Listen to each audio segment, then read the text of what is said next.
Lagot ka, Dunyor. Antiklero, ang sabi dito sa news ngayon, Marcos admin inakusahan sa United Nations na ginagamit ang ICC laban kay ex-President Duterte.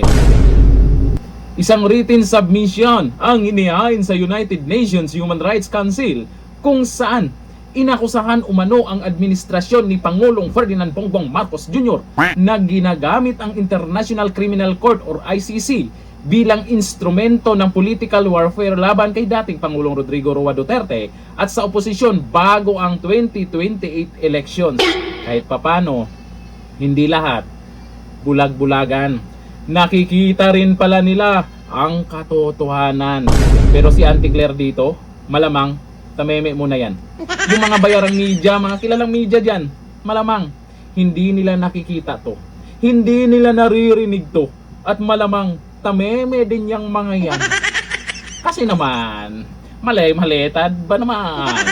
Ayon sa dokumento, kabilang sa mga aligasyong inilahad ang umano'y 20 million impeachment bribery. 20 million petotetot yan impeachment bribery, ghost flood control projects, pagkawala ng bilyong pisong pondo, at umano'y pagbebenta ng gold reserves ng bansa. Oy, baka magkalimutan sa mga loyalista nga anyari doon sa gold reserves. Kasama rin umano sa reklamo ang paggamit sa ICC upang durugin ang mga politik ng administrasyon. Hiniling din sa UNHRC na imbestigahan ang umano'y arbitrary detention ni dating Pangulong Duterte at ang posibleng paglabag sa Rome Statute at iba pang international laws. Kinwestiyon din sa dokumento ang figures na ginagamit laban kay Duterte at sinabing kulang umano ang forensic at judicial verification ng mga numerong ito. Buti na lang talaga may alam sila. Pero yung kapwa Pilipino na mga anti-Duterte dyan, kunwari walang alam sa katotohanan. Sa ngayon, wala pang inilabas na opisyal na pahayag ang Malacanang. Tamimi yan, malamang. Kaugnay ng naturang submission sa UNHRC. Sa bagay, meron naman tayo sigurong media dyan. Baka naman, pag andyan si Anticlair, tanong nyo naman to kung ano yung magiging reaksyon ng Malacanang. Alam na natin yan. Ngayon pa lang, nagpa-practice na kung anong isasagot ni Anticlair dyan. Yung sagot niya na may kasamang pagpapatawa. Yun lang naman yun Lagi naman ganun Yung mga sagutan niya, di mo alam kung sagot ng isang abogada Itong si Anticlair, malaking tulong to sa administrasyon.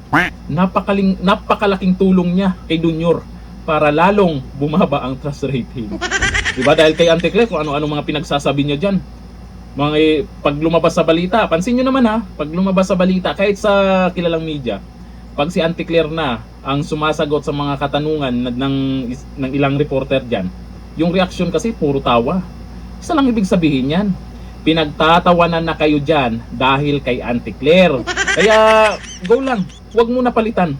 Si Anticlair pa rin ang nandyan, masaya yan. Kagaya nito, unti-unti nang lumulutang ang katotohanan. Meron ng mga nagsasalita, may gumagawa na ng aksyon pabor kay dating Pangulong Duterte. May magagalit na naman dyan. Ito talagang mga anti-Duterte, pag katotohanan ng ating pinag-uusapan, galit na galit ang mga yan. Ibang topic ang ikukomento nila dyan. So, ayon dito sa mga nagkomento, sabi ni Leods Bailin, ito ang comeback na malupit. Sabi ni Victor Reno Basig, ibalita ba sa GMA at ABS-CBN? Tanungan natin ngayon. Abangan natin kung ibalita nila yan. Sabi ni Oliver Len, anong masasabi mo dito, Claire? Tara.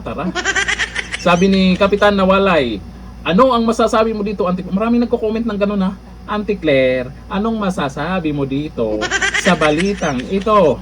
Na di umano, ang Marcos admin inakusahan sa United Nations na ginagamit ang ICC laban kay dating Pangulong Duterte.